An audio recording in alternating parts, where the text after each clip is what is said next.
बड़ी खबर आ रही है, हमास और इजराइल के बीच सीज फायर टूट गया है। आईडीएफ ने दावा किया कि हमास ने इजराइल पर रॉकेट दागे हैं। इजरायली सेना ने भी जवाबी हमला किया है। हमास ने नहीं सौंपी है बंधकों की नई लिस्ट। इस वक्त की बड़ी खबर, लगातार 47 दिनों के घमासान के बाद कुछ दिनों के लिए युद्ध विराम हुआ, लेकिन अब युद्ध विराम टूटा है और इजराइल ने दावा किया है कि हमास ने उसके ऊपर रॉकेट दागे हैं, जिसका जवाब दिया गया है। इस बीच बंधकों की रिहाई भी हो रही थी, लेकिन और अब जो है हमास की ओर से बंधकों की नई लिस्ट नहीं दी गई है। विशाल पांडे हमारे साथ लगातार बने हुए हैं। विशाल, कुछ दिनों की शांति और एक बार फिर से इजराइल और हमास के बीच जो है वॉर शुरू हो चुकी है।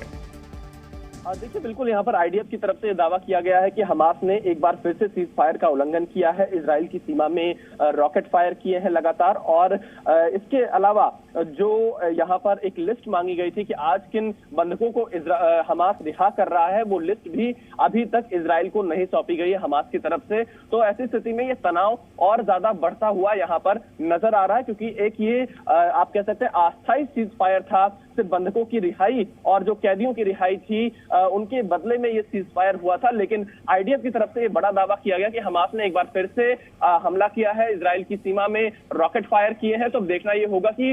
इजराइल इसका जवाब कैसे देगा, क्योंकि इजराइल लगातार ये कह रहा है कि वो इस युद्ध को नहीं रोकेगा जब तक हमास का अंत नहीं हो जाएगा, लेकिन मानवता के आधार पर बंधकों की रिहाई के लिए इस युद्ध को थोड़ी देर के लिए। विशाल, अगर बात की जाए इस जंग की, तो जिस तरह से सीज फायर हुआ था और दो एक दिन करके उसे बढ़ाया जा रहा था, तो ऐसे में कहीं ना कहीं जो वैश्विक समुदाय है उसको उम्मीद जगी थी कि ये युद्ध हो सकता है कि थम जाए, लेकिन हमास ने पहले रॉकेट दाग करके इस उम्मीद को तोड़ दिया है।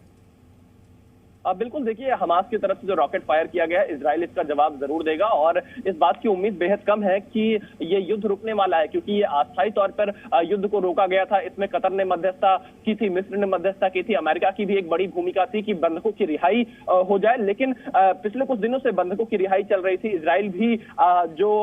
फिलिस्तीन के कैदी थे उनको छोड़ रहा था, लेकिन आज ये जो सुबह नया डेवलपमेंट हुआ है, हमास की तरफ से जो रॉकेट फायर किया गया है, इसके बाद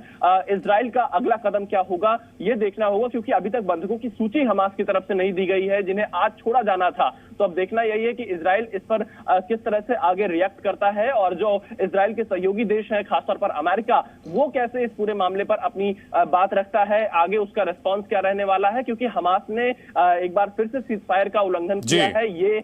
दावा इजराइल की तरफ से किया गया है। विशाल, इन सबके बीच अगर देखा जाए तो जो बंधक हैं उसमें बड़ी संख्या अभी भी हमास के पास है, तो क्या ये माना जाए कि हमास कहीं ना कहीं आगे भी जो है सौदेबाजी में इस्तेमाल कर सके, ये उसका मकसद रहा है? आखिर उसका मकसद क्या है, ये समझना बहुत मुश्किल है अभी।